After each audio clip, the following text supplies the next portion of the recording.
Engineer Atul Subhash की आत्महत्या, गुजारा भत्ते पर बहस का नया मोड़। इंजीनियर अतुल सुभाष ने मानसिक तनाव के कारण आत्महत्या कर ली। उन्होंने अपनी पत्नी निकिता सिंघानिया और उनके परिवार पर आर्थिक शोषण का आरोप लगाया। इस घटना ने गुजारा भत्ता और तलाक से जुड़े मुद्दों पर बड़ी बहस छेड़ दी है।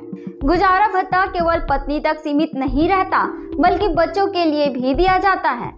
अगर बच्चे किसी एक माता पिता पर निर्भर हैं, तो अदालत उस माता पिता को बच्चे की देखभाल, शिक्षा, स्वास्थ्य और अन्य जरूरतों के लिए आर्थिक मदद देने का आदेश देती है।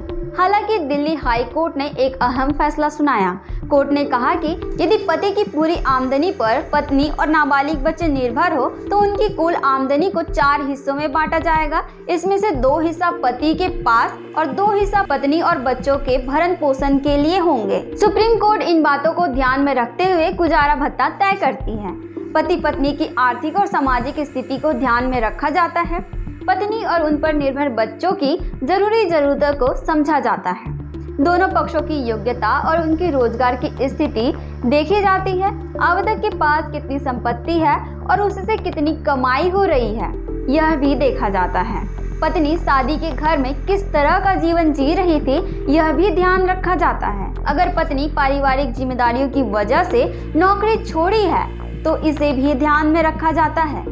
अगर महिला काम नहीं करती और मुकदमे के दौरान उसने जो खर्च किया है, उसकी भरपाई की जाती है। पति की आमदनी, उसकी आर्थिक स्थिति, परिवार की देखभाल की जिम्मेदारी और कर्ज के आधार पर गुजारा भत्ता तय होता है। अतुल की आत्महत्या ने तलाक और गुजारा भत्ते जैसे सेंसिटिव विषयों पर समाज को सोचने पर मजबूर कर दिया है।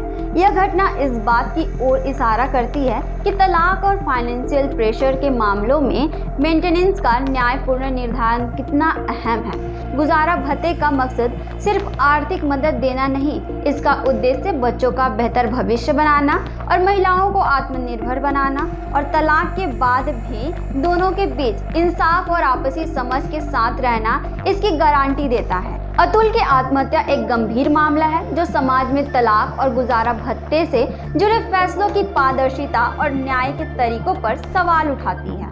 कानून व्यवस्था को लेकर आपकी क्या राय है? तलाक और गुजारा भत्ते के मामलों में क्या सुधार होनी चाहिए ताकि दोनों पक्षों को न्याय मिले और इस तरह की घटनाएं रोकी जा सके? ऐसे ही डेली अपडेट्स के लिए आप देखते रहें वयम भारत।